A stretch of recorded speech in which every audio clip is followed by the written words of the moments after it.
স্বাগত জানাচ্ছি নিউজ 24 এর সাপ্তাহিক আয়োজনে। দেখছেন নিউজ 24 এন্টারটেইনমেন্ট। সপ্তাহের ঘটে যাওয়া শোবিজ অঙ্গনের আলোচিত চমকপ্রদ সব ঘটনা এবং তার পেছনের গল্প নিয়ে প্রতি শুক্রবার ঠিক এই সময় নিউজ 24 এর পর্দায় চলে আসি আমি লিয়ানা। সেলিব্রিটি ফুটবল ম্যানুয়ার শিরোপা জিতে নিল আয়মান সাদিক ব্যারিস্টার সুমনের দল জেভিকো চ্যাম্পিয়ন্স। ফাইনাল ম্যাচে ছোট পর্দার অভিনয় শিল্পীদের দল নিউ রুটস উইন্গার্সকে বিশাল ব্যবধান ৮-০তে হারায় জেভিকো চ্যাম্পিয়ন্স। তাই তো ছড়িয়ে পড়ে বাঁধ ভাঙা উচ্ছ্বাস আর আনন্দ। প্রথমবারের মতো তারকাদের নিয়ে ফুটবল খেলার আয়োজনে শুরু থেকে চ্যাম্পিয়নদের মতো খেলছিল ইনফ্লুয়েন্সারদের নিয়ে গঠিত এই দলটি। আমার বয়সে আর জেতার কিছু নাই। এখন বাকি জীবনটা আমার দেখতে হবে যে আমি আমার জীবনে কতজনকে আমি জিতাইতে পারছি, কতটা দলকে জিতাইতে পারছি। আমার মনে হয়েছে যে আজকে আমার দলে যারা যারা খেলছেন তারা আসলেই সম্ভাবনাময়ী। টুর্নামেন্টটিতে আরও অংশ নেয় চলচ্চিত্র অভিনেতা ও নাটকের পরিচালকরা। চলচ্চিত্র নায়িকাদের সঙ্গে ছিল নাটকের নায়িকাদের ম্যাচ। লোক যখন একসাথে হচ্ছে, সবার সাথে সবার দেখা হচ্ছে, একটা আনন্দ পরিবেশ সৃষ্টি হচ্ছে, সব মিলে বলবো আমি যে ভালো। সবসময় তো ছেলেদের খেলা দেখা হয়, মেয়েদের খেলাটা খুবই কম দেখা হয়। তো আমার কাছে মনে হয় যে এটা একটা ভালো উদ্যোগ, যে আমরা যারা আসলে শুটিং করি বা আমরা টিভি স্ক্রিনে কাজ করি, তো আমাদের ছোটোবেলায় ফুটবল নিয়ে ক্রিকেট নিয়ে আমাদের খেলা হয়, কিন্তু এখন তো যত সময় যাচ্ছে তত তো আসলে আমাদের মাঠ তেমন একটা পাওয়া যায় না, সেই এক্সপিরিয়েন্সটা নাই, সেই প্র্যাকটিসটা নাই। তো এইটার মাধ্যমে আমরা প্র্যাকটিসটাও করতে পারছি। খেলা তো ব্যাপার না, ইম্যাটেরিয়াল, কেউ আমরা প্রফেশনাল না, সেরিন যেটা বললো, বাট দেখা হচ্ছে, কোপিং উইথ ইচ আদার, আড্ডা হচ্ছে। আয়মান ভাই আসলে সবসময় তো সবাইকে পড়াশোনা করায়, বাট এই কোয়ালিটিটা খুব কম মানুষ জানে যে উনি খুব রেগুলারলি ফুটবল খেলে।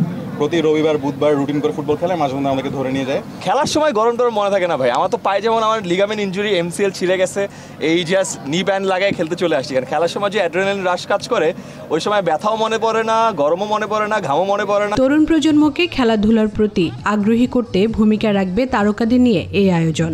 সবাইকে অ্যাকচুয়ালি ইন্সপায়ার্ড করার জন্য সবথেকে বেস্ট অপশন কারা? আমাদের যারা ইনফ্লুয়েন্সার বা সেলিব্রিটিস, তারাই। So this is the best opportunity to promote hour game. So আমরা চাই যে বাংলাদেশের প্রত্যেকটি অঞ্চল এবং প্রত্যন্ত অঞ্চলে ছড়িয়ে পড়ুক। সামনে আরও জমকালো আয়োজনে ফিরবে সেলিব্রিটি ফুটবল ম্যানিয়া, প্রত্যাশা সংশ্লিষ্টদের।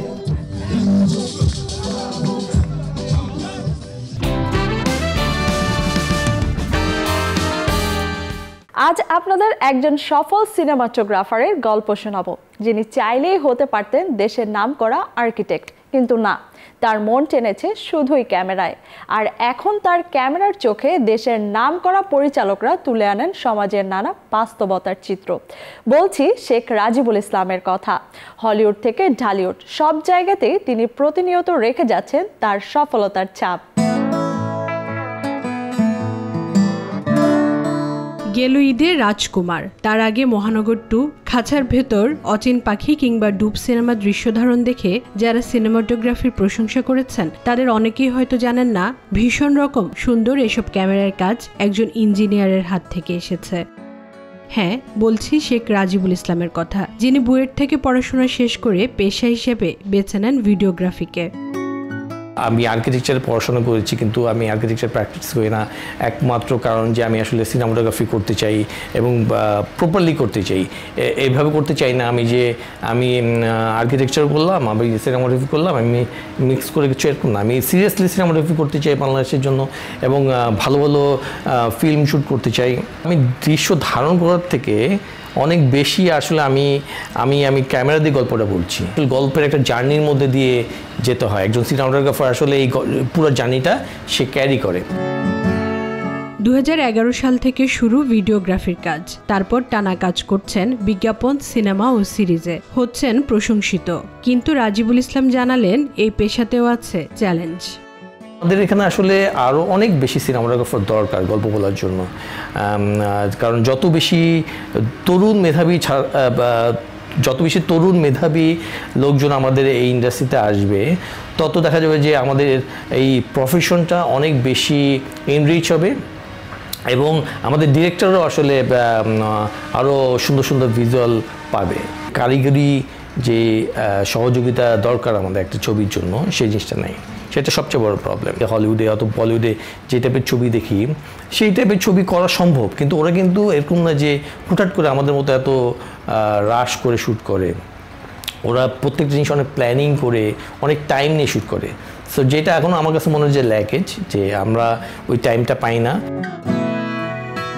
মনোমুগ্ধকর চিত্রায়ন ফুটিয়ে তুলতে পারলেও বাংলাদেশে কাজের পেশাদারিত্ব না থাকায় কিছুটা আক্ষেপ প্রকাশ করেন তিনি। আমাদের এখানে এখনও পুরোপুরি অর্থে প্রফেশনালিজম তৈরি হয়নি। তো কারো কাজকে ওভারলুক করা যাবে না, কারো কাজকে ওভার ডমিনেট করা যাবে না। আনফর্চুনেটলি আমাদের এখানে কিছু কিছু ডিরেক্টর এটা করে এবং এতে আমার মনে হয় যে কাজ আরও খারাপ হয়, এতে ভালো হওয়ার কোনো চান্স নেই। একজন চিত্রগ্রাহক বা সিনেমাটোগ্রাফার তার ক্যামেরার মাধ্যমে একটি চলচ্চিত্রের গল্প এবং চিত্রনাট্য সামঞ্জস্যপূর্ণভাবে উপস্থাপন করে থাকে, যা দর্শকদের সেই গল্পের সাথে বেঁধে রাখতে সাহায্য করে। এমন অভিজ্ঞদের সমন্বয় যখন ঘটে সিনেমায়, তখনই হয় নান্দনিক এক নির্মাণ।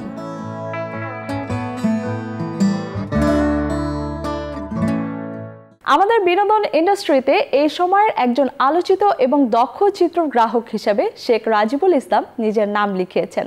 কাজের প্রতি তার ডেডিকেশন সামনের দিনে তাকে একজন আইডিয়াল সিনেমাটোগ্রাফার হিসেবে নিয়ে যাবেন এক অনন্য উচ্চতায়, এই কামনা রইল। নন্দিত অভিনেত্রী পারভিন সুলতানা দিতি ও অভিনেতা সোহেল চৌধুরীর কন্যা লামিয়া চৌধুরী। ফিল্মি ভাষায় বললে স্টার কিড। ছোটবেলা থেকে সিনেমার প্রতি আগ্রহ ছিল, তবে পড়াশোনার জন্য এতদিন রূপালী জগতে সেভাবে সরব থাকেনি। যদিও পড়াশোনা করেছেন ফিল্ম প্রোডাকশনের ওপরে, সেই প্রস্তুতি নিয়ে এবার লামিয়া জানালেন সিনেমায় আসছেন তিনি, তবে অভিনেত্রী নয়, পরিচালক হিসেবে। ছবির নাম মেয়েদের গল্প। এই তো গেল একটা চমকপ্রদ খবর, তবে শেষ এখানেই নয়। এই ছবির নির্বাহী প্রযোজক হিসেবে থাকছেন অভিনেত্রী আজমেরি হক বাঁধন। গত ঈদে পাওয়ার কথা ছিল 14টি সিনেমা, তার মধ্যে তরুণ অভিনেতা ইভান সাইরের সিনেমা পটু ছিল একটি। সে অনুযায়ী প্রচারণা এবং পোস্টার, গান রিলিজও পেয়েছিল, কিন্তু শেষ মুহূর্তে আর মুক্তি পায়নি সিনেমাটি। অবশেষে প্রেক্ষাগৃহে মুক্তি পেল জাজ মাল্টিমিডিয়ার সিনেমা পটু, যেখানে উঠে এসেছে চরাঞ্চলের মানুষের জীবনযাপন ও সুখ দুঃখের গল্প। নাম ভূমিকায় অভিনয় করেছেন শিশু অভিনেতা মানিক। আহমেদ হুমায়ুন পরিচালিত এই সিনেমার দৃশ্য ধারণ করা হয়েছে রাজশাহী শহরের চরখানপুরে। সিনেমাটি দর্শকদের মুগ্ধ করবে এমন প্রত্যাশা পটু সংশ্লিষ্টদের। এখন পারবো না, আরে তুই তো আমার জ্বালিয়ে খাবি দেখছি। যেন ধেয়ে আসছে তুফান। 1 মিনিট 21 সেকেন্ডের একটি টিজারই যেন আভাস দিচ্ছে বাংলা সিনেমার ইতিহাসে বইবে বড় কোনো ঝড়। শাকিব খানের অভিনয়, লুক, অ্যাকশন সব মিলিয়ে যেন ভিন্ন এক বার্তা দিল টিজারটি। সম্প্রতি প্রকাশিত রায়হান রাফির সিনেমার টিজার ফেসবুকে ঝড় তুলেছে, যেখানে খল অভিনেতার চরিত্রে চঞ্চল চৌধুরীর উপস্থিতি আলাদা মাত্রা যোগ করেছে। শাকিব খানের তুফান সিনেমাটি প্রযোজনা করেছে আলফা আই, চরকি ও SVF। আসছে ঈদে প্রেক্ষাগৃহে মুক্তি পাবে তুফান। চঞ্চল শাকিব ছাড়াও এই সিনেমায় আরও অভিনয় করেছেন মিমি চক্রবর্তী, নাবিলা।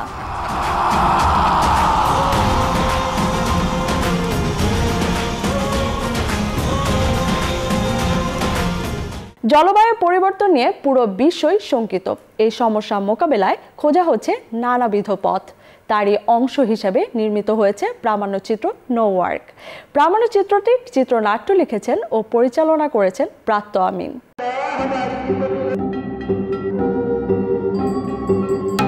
বহু ধর্মের মানুষের দেশ বাংলাদেশ। এদেশের শতকরা প্রায় 99.5% মানুষ মনে করে ধর্ম তাদের জীবনের অপরিহার্য এবং অবিচ্ছেদ্য অংশ। কিন্তু বেশ কিছুদিন যাবৎ আমরা উদ্বেগের সাথেই লক্ষ্য করছি যে বৈশ্বিক জলবায়ু পরিবর্তনের যে প্রভাব অসামঞ্জস্যপূর্ণভাবে বাংলাদেশে পড়ছে, তার ফলে মানুষের জীবন, জীবিকা, বাসস্থানের মতো এদেশের প্রতিটি অঞ্চলের মানুষের ধর্মীয় জীবনেও বিরূপ প্রভাব ফেলছে। আমার ইতিহাসে আমি দেখি না এরকম ঘূর্ণিঝড়। বিষাক্ত হয়ে গেছে জল, ওই জল হাতে পা যখন লাগতেছে তখন হাত পা চুলকাচ্ছে। ঝর্ণার পানি প্রায় শুকিয়ে গিয়েছে, উজু টুজু কিছু করা যায় না।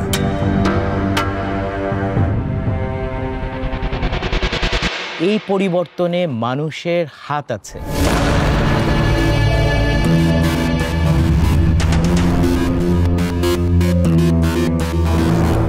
সৌভাগ্যের বিষয় হলো মানুষ পরিবেশ হত্যাকে অন্যায় মনে করছে না।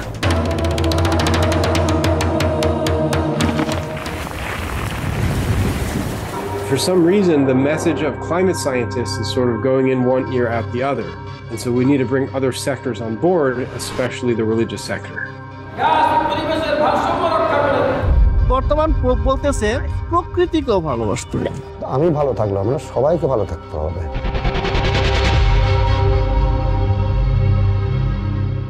পরিবেশের পরিবর্তন সবসময়ই ছিল, কিন্তু এখন যেইভাবে পরিবর্তন হচ্ছে, যেটা আনপ্রেডিক্টেবল, যে আমরা বুঝতে পারছি না কখন ঝড় হচ্ছে, কখন খরা হচ্ছে, মানে খুব আচমকা অনেক বিষয় ঘটে যাচ্ছে। দুবাইতে যেমন খুব শীঘ্রই যে ফ্লাড হলো, যেটা ওরা হয়তো চিন্তাতেই ছিল না। তো এই যে এই রকমের বৈশ্বিক পরিবর্তন খুব ঘন হচ্ছে। এমত অবস্থায় এই পরিবর্তনটা কেন হচ্ছে? বৈশ্বিকভাবে যে এই তাপমাত্রা ইত্যাদি বৃদ্ধি সহ নানান রকমের প্রাকৃতিক দুর্যোগ হচ্ছে, এটা কেন হচ্ছে? এইটা আমাদের সাধারণ জনগণ কতটুকু বুঝছেন, বিশেষ করে ধর্মীয় জনগোষ্ঠী। তাদের ব্যক্তিগত জীবনে যদি এই পরিবর্তনকে চিন্তা করে, এইটাকে অ্যাড্রেস করে তারা নিজেদের জীবনে যদি সেটা যাপন করতে পারে, এই যে আমাদের প্রাত্যহিক ব্যয় বেড়ে যাচ্ছে, আমাদের যে অনেক ধরনের বিলাসিতা যোগ হচ্ছে, প্রত্যেকটা বিলাসিতার পেছনে কিন্তু একটা প্রাকৃতিক বিপর্যয় মানে লুকিয়ে আছে। এইটাকে বন্ধ করতে পারলে আমাদের এই প্রাকৃতিক দুর্যোগ, এই জলবায়ু পরিবর্তনকে কিছুটা হলেও আমরা রুখে দিতে পারি। সো সেইখানে সাধারণ জনগোষ্ঠীর, ধর্মীয় জনগোষ্ঠীর ব্যাপক ভূমিকা রয়েছে। এইটাই আমরা আমাদের প্রামাণ্যচিত্রে তুলে ধরার চেষ্টা করেছি। প্রায় 42 মিনিটের দৈর্ঘ্যের এই প্রামাণ্যচিত্রটি প্রদর্শিত হয়েছে রাজধানীর মুক্তিযুদ্ধ জাদুঘরের মিলনায়তনে। সিনেমার উদ্বোধনী প্রদর্শনীতে বাংলাদেশের বিভিন্ন ধর্মীয় নেতৃবৃন্দের পাশাপাশি উপস্থিত ছিলেন শিক্ষক, শিক্ষার্থী, নির্মাতা সহ নানান সংগঠন এবং শ্রেণী পেশার মানুষ। নিউজ 24 এন্টারটেইনমেন্টে নিচ্ছে একটা বিরতি, সঙ্গেই থাকুন।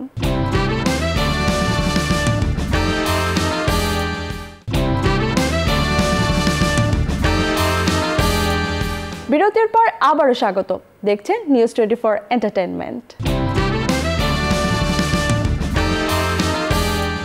ঢাকায় অনুষ্ঠিত হয়ে গেল 2 দিনব্যাপী আন্তর্জাতিক প্রতিবন্ধী শিল্প উৎসব। বর্ণাঢ্য এই আয়োজনে ছিল 10টি মঞ্চনাটকের মঞ্চায়ন, দেশি বিদেশি চলচ্চিত্র প্রদর্শনী, সেমিনার, শিল্পকর্মের প্রদর্শনী। উৎসবের স্লোগানে রাখা হয় সকলের সাথে সকলে মিলে মানবিক বিশ্ব গড়ব।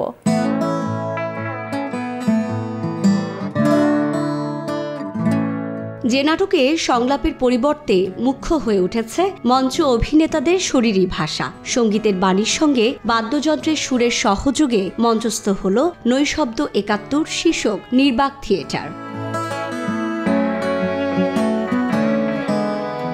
এ নাটকের মঞ্চ শিল্পীদের কেউ বা দৃষ্টিহীন, আবার কেউ কানে শোনে না কিংবা কথাও বলতে পারে না, তবে তাদের ইশারা ভাষার অনবদ্য অভিনয়ে মুগ্ধ হল দর্শক। আর এভাবেই সুন্দরের প্রতিচ্ছবি এঁকে শিল্পকলা একাডেমির আঙিনায় অনুষ্ঠিত হল 2 দিনব্যাপী আন্তর্জাতিক প্রতিবন্ধী শিল্প উৎসব। উৎসবে দেশের 8 বিভাগের প্রতিবন্ধী শিল্পীদের নিয়ে নির্মিত 9 নাটকের সঙ্গে যুক্ত হয়েছে ভারতের কলকাতার জনসংস্কৃতি সেন্টার ফর দ্য থিয়েটারের প্রযোজনায় দ্য ওয়েস্টল্যান্ড আ জার্নি। প্রতিবন্ধীদের সৃষ্টিশীলতা উদযাপনে, জীবনের বহুমুখীনতার বিকাশে কার্যকর ভূমিকা রাখার লক্ষ্যে অনুষ্ঠিত উৎসবটির যৌথ আয়োজক ঢাকা থিয়েটার ও ব্রিটিশ কাউন্সিল। সহযোগিতায় রয়েছে প্রতিবন্ধীদের শিল্প সংগঠন সুন্দরম এবং আইআইডি।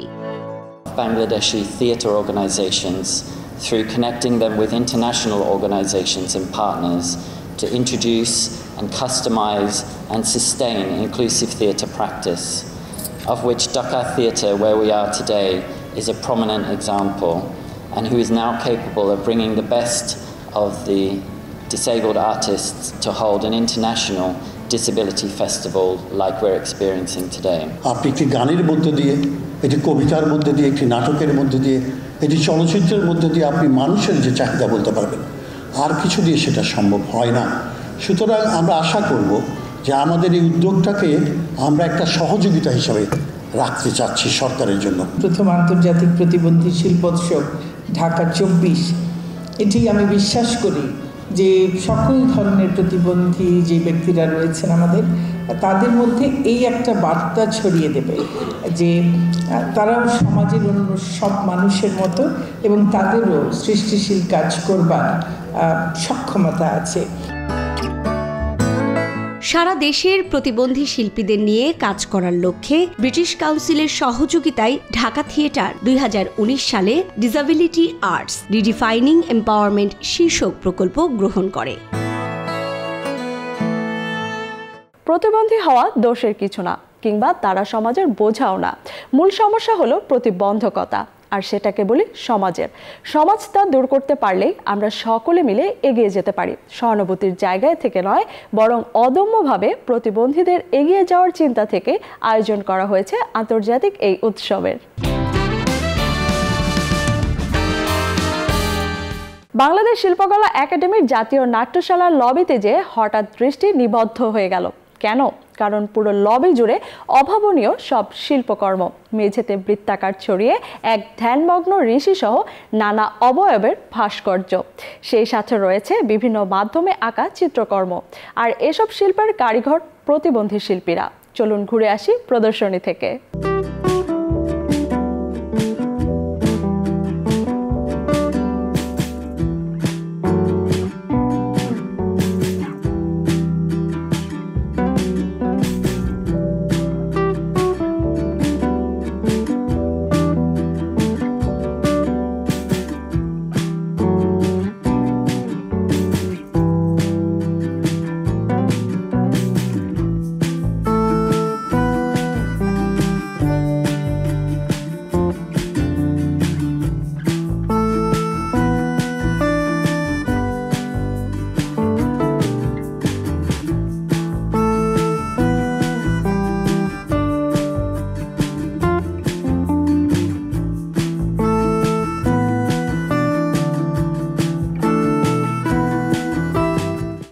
একটি শিল্পকর্ম যেন না বলা কথার চূড়ান্ত অভিব্যক্তি। রঙিন ক্যানভাস জুড়ে প্রতিবন্ধী শিল্পীদের অসাধারণ প্রতিভা এবং তাদের অনুভূতি জানতে এসেছিলেন শত শত দর্শক। শিল্পকর্মের এই প্রদর্শনীর শিরোনাম রাখা হয় অদম্য। আইসক্রিম কার না পছন্দ? এই গরমে কিছুক্ষণের জন্য আপনাকে স্বস্তি দিতে পারে যে কোনো স্বাদের আইসক্রিম। আর যদি হয় আইসক্রিমের ট্রিট অফার, তাহলে তো দর্শক কথাই নেই। দর্শক ঠিকই শুনেছেন, আইসক্রিম প্রেমীদের জন্য শুরু হয়েছে লোভনীয় অফার। নিজস্ব শেফ দ্বারা তৈরি ডেইলি ট্রিট অফার নিয়ে এসেছে ওয়েস্টার্ন ঢাকা। 1000 টাকায় পাওয়া যাবে 12টি ফ্লেভারের আইসক্রিম। চলুন জেনে নিই বিস্তারিত।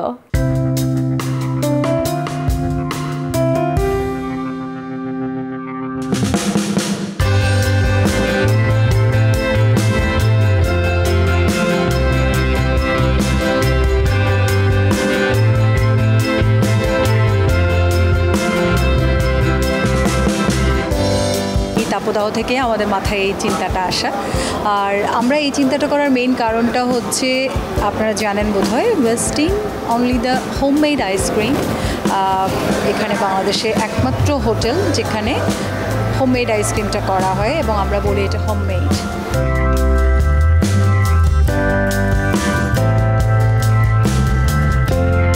আমাদের সিজনাল টেস্ট রেস্টুরেন্ট থেকে এবং ডেইলি ট্রিটসে আমাদের কিন্তু খুব পছন্দ করে। মানুষের কাছ থেকে এটা আমরা প্রচুর, যারা আমাদের রেগুলার যারা কনজিউমার আছেন, ওনারা কিন্তু আইসক্রিমটা খুব পছন্দ করেন।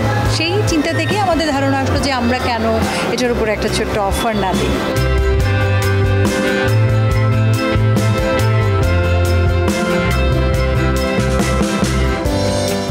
মেতে এটা লঞ্চ করা হয়েছে এবং এটা আমাদের চলবে 15th মে পর্যন্ত এই অফারটা থাকবে। আমরা এখানে 3টা ক্যাটাগরি করেছি। একটা হচ্ছে আনলিমিটেড আইসক্রিম, এটা পার পার্সন 1000 টাকা। দুপুর 3টা থেকে বিকেল 4:30 পর্যন্ত এই আইসক্রিমের অফারটা থাকে, এবং ওই সময়ের মধ্যে আমাদের, আপনি দেখতে পেয়েছেন, 12টা আইসক্রিমের ফ্লেভার আছে। প্রতিদিনই 12টা আইসক্রিম ফ্লেভার মাস্ট থাকবে, বাট চেঞ্জ হবে। পছন্দের আইসক্রিমগুলো আপনি ওই 1.5 ঘন্টা আপনি কিন্তু কনজিউম করতে পারবেন, আনলিমিটেড।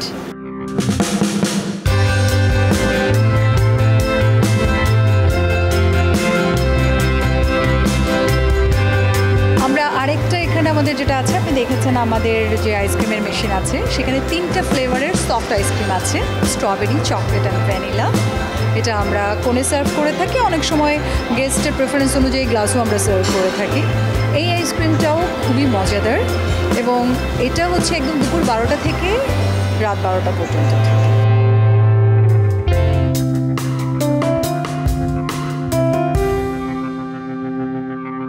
আরেকটা আইসক্রিমের অফার আছে, সেটা হচ্ছে এটা আসলে শুধু আইসক্রিম না, এটা আসলে জুস লাভাররাও সেই ক্যাটাগরিটাতে পড়ে যায়।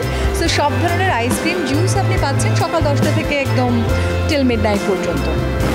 এই হচ্ছে আমাদের টোটাল একটা অফার এই গরমের জন্য, যেটাকে আমরা সুইট সামার ট্রিটস নামে আমরা এটাকে মার্কেটে নিয়ে এসেছি।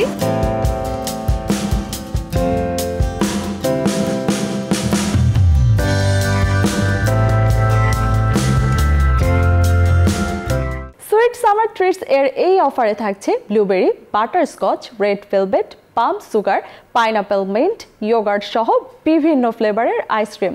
এছাড়াও তীব্র গরমে আপনাকে স্বস্তি দিবে টাটকা 1 গ্লাস ফ্রেশ জুস। সেই ব্যবস্থা রয়েছে এই আয়োজনে। 1 মে থেকে শুরু হওয়া এই অফার চলবে আগামী 15 মে পর্যন্ত।